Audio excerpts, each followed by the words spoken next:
Good morning, folks. Well, it's a brand new day and a beautiful day to be working on the shower shed.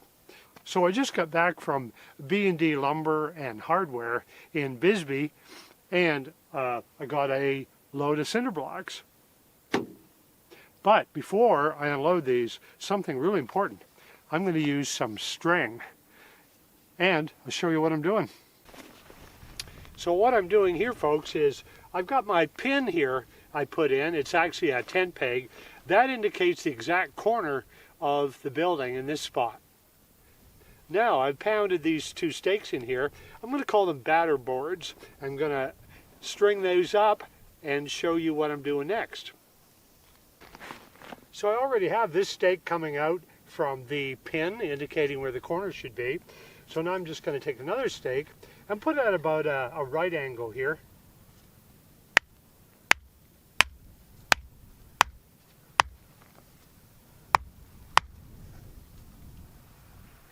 Not quite. That's better.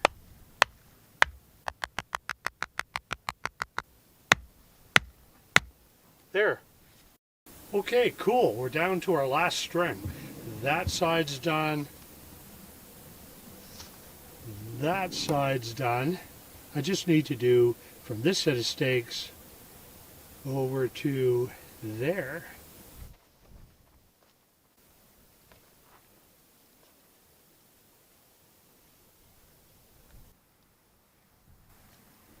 So now, as the proud dad, I'll cut the umbilical cord. It's not a medical show, Don. So if you look down on this, folks, you can see my really important marker pin showing exactly where the corner should be. So now that I've got this part of the construction project done, love to hear from you construction guys. What did I do right? What did I do wrong? Just some feedback, and love to hear from you. So just for grins, I'll stick a square on here. Wow, this is very encouraging. I feel like someone who just learned to bake a cake and it came out good. Okay, last time I checked, cinder blocks don't unload themselves.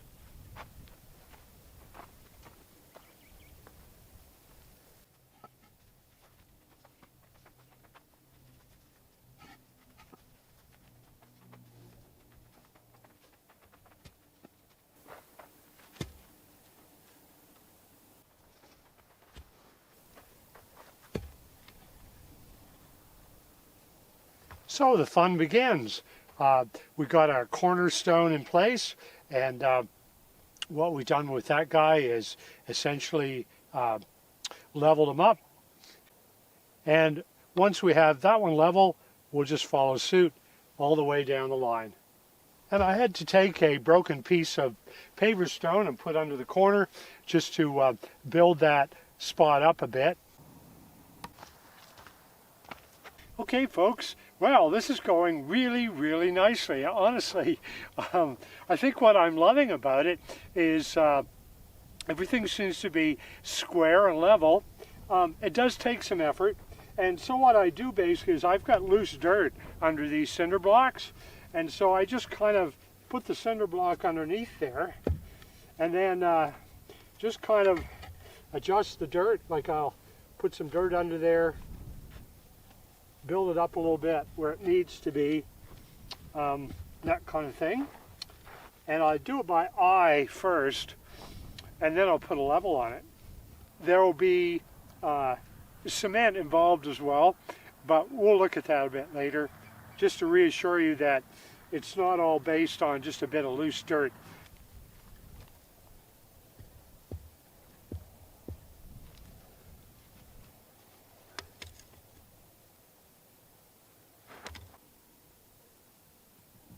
That one looks good.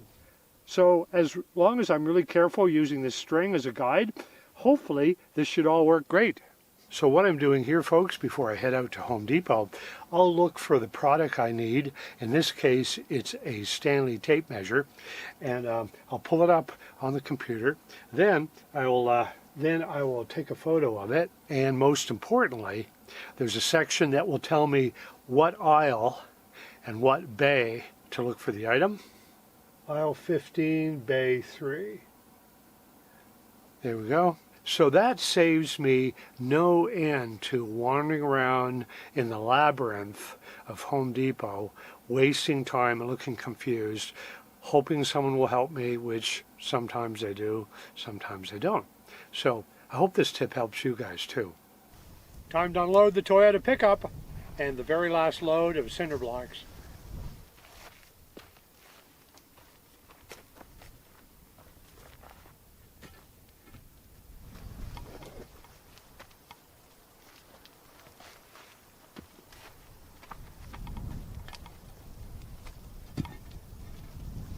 So I got a couple spares, and the way I think, a man cannot have too many cinder blocks.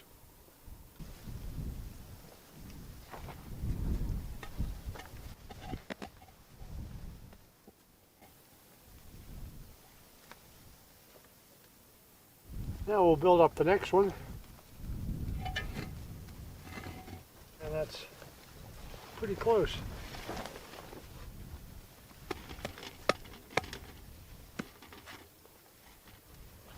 There we go, nice. Super. It's a beautiful day in the neighborhood, a beautiful day in my neighborhood.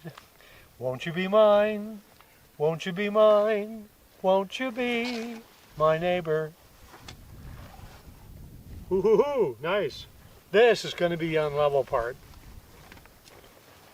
Yup. But no big one. We'll just smush it down. Junior, how many times have I told you not to be out there playing in the dirt? But Mom, I'm almost 68 years old. I thought it would be okay. Just have to watch the lower back, you know. Lower backs are not the strongest part of a human being.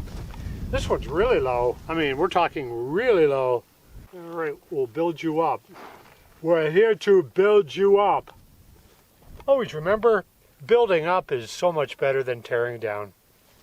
Some words of wisdom from your favorite off-grid senior. Maybe I'm your only off-grid senior. You can take the boy out of Canada, but the snow's going to follow him. So in this case, folks, you can see there's not quite enough cinder blocks to fill up this entire base. So instead what I'm going to do is measure this whole space, which happens to be 19 inches. Let's cut two 9.5-inch long cinder blocks. Try to fit them in here. Wish me luck.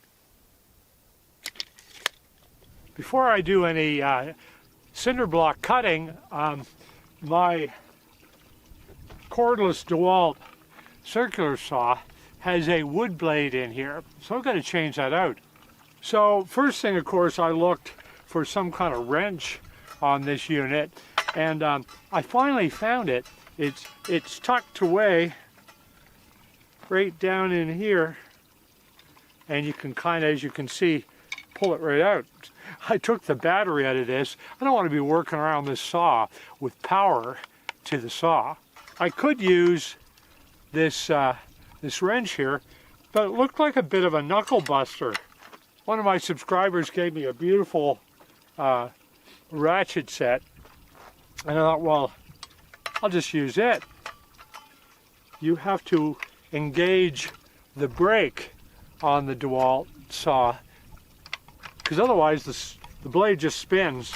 But once you push the brake, then that stops it from spinning. So let's see if I can get this blade off. Now that it's nice and loose, I think I can just take this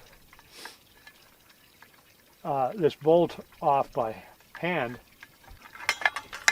Oop, a piece fell out. That's not good. Oop, there, I got it. And then if I disengage the protector here, I should be able to pull this right off. Yeah, cool. So I found out there's basically two types of circular saw blades to cut cinder blocks. One where you can cut through your cinder block really, really quickly. And then one like this one, where apparently it's annoyingly slow, but it makes a nice fine cut. We'll see. And of course, these days, packaging has to be made so even a mountain gorilla couldn't get into it, even if there were hidden bananas in there.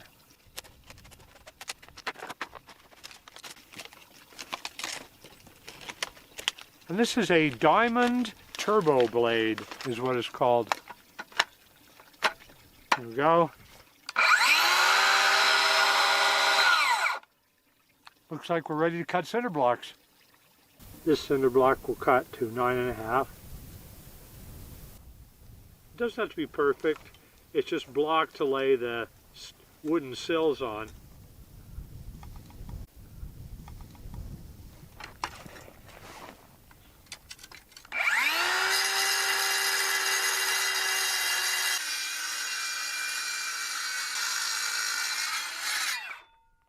Well, they were correct with this blade. It makes a nice clean cut. And that's one of the cool things about having your own property off-grid. It's just learning new skills, like cutting cinder block. Wow. Presto. One cut cinder block. Now I need another one, same size. Okay, now for the test to see if my blocks fit that I cut. All right, here we go.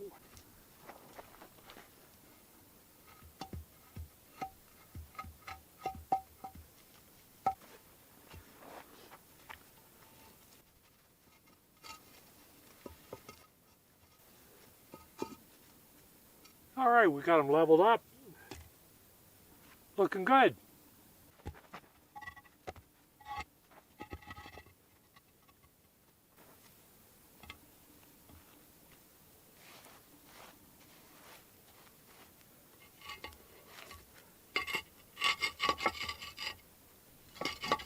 Super close. Not sure what happened with the measurement. No problem, we'll shave a little bit off of it. Okay, well, it's not perfect, but I really like the looks of it, and for the most part it's pretty level. I'm just happy to have this done. Come to Arizona in March, bring your swimsuit. You'll have a great time.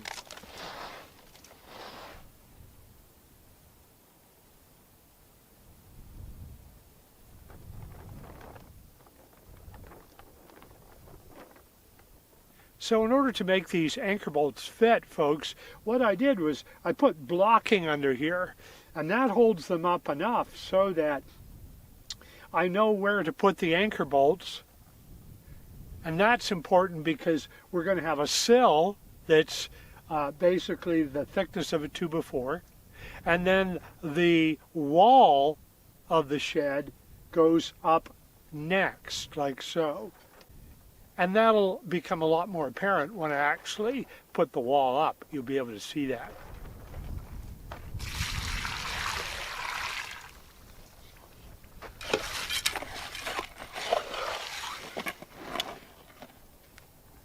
A little too wet, so need some more cement.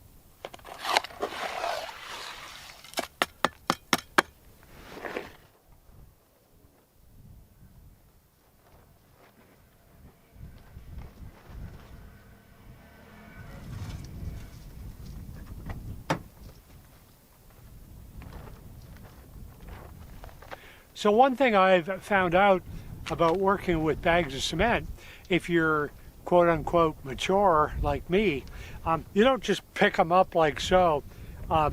When you're loading them and unloading them, you roll them, okay? That way there's very little pressure on the lower back, because once your lower back is gone, that's it.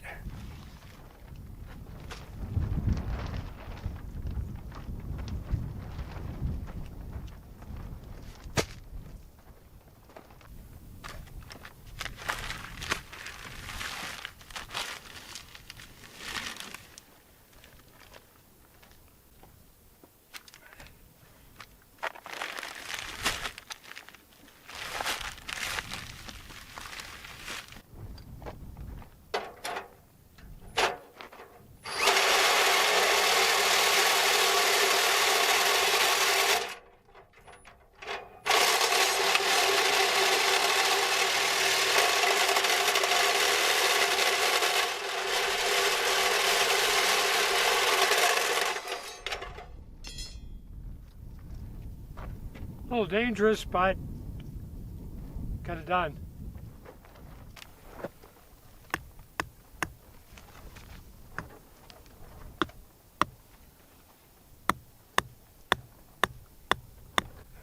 So because this piece here is actually one that's cut and it's not a full-size block and has a split open end here, I put an extra piece of rebar down in here to add extra tensile strength.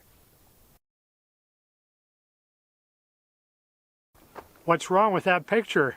I removed the treated 2x4s off of the cement block foundation for just a bit and lost track of where the holes for the anchor bolts need to go. So I'll just re-drill the ones I can, and the ones I can't, I just won't worry about it. It'll still be solid.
Well, it seems like a long time since I put up another video for you, and there's been a few good reasons for that. One of them is pretty serious. Somewhere around the period of November, I tore a meniscus, I think it's called a lateral meniscus, in the right knee. And so what that is it's cartilage kind of shaped like that supports the knee. Well, I ripped mine really badly, and I don't quite know how. Part of it is maybe the knees are 68 years old almost, but anyway, I thought I'd just push through it and hike more and just work hard. So I ended up working on my shower shed and all kinds of other projects. And unfortunately, when I was on my knees pounding rebar for the shower shed, I tore it even worse. So I went to the doctor and he said, yeah, you've got to wait a while before you can do any kind of serious work. So thanks for listening to all that health stuff, but I thought I owed you an explanation, folks, what was going on. I do appreciate the fact that a lot of folks said, hey Don, we haven't seen a video for weeks. Are you all right? And the answer to that is, now that my knee is recovering really well, yeah, I am all right. I'm ready to get going with more projects. So if you haven't subscribed, please subscribe. That'll let you know what's going on here, especially if you click the notification bell, because that'll tell you when my next video is coming up. Thanks again for all your kind comments, folks. We'll see you on the next video.